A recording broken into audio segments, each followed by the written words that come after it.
படைத்தவன் மேல் பழியும் இல்லை, பசித்தவன் மேல் பாவம் இல்லை. கிடைத்தவர்கள் பிரித்து கொண்டார், உழைத்தவர்கள் தெருவில் நின்றார்.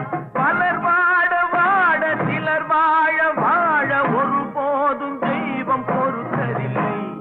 கொடுத்ததெல்லாம் கொடுத்தார், அவர் யாருக்காக கொடுத்தார்? ஒருத்தருக்காக கொடுத்தார், இல்லை ஊருக்காக கொடுத்தார்.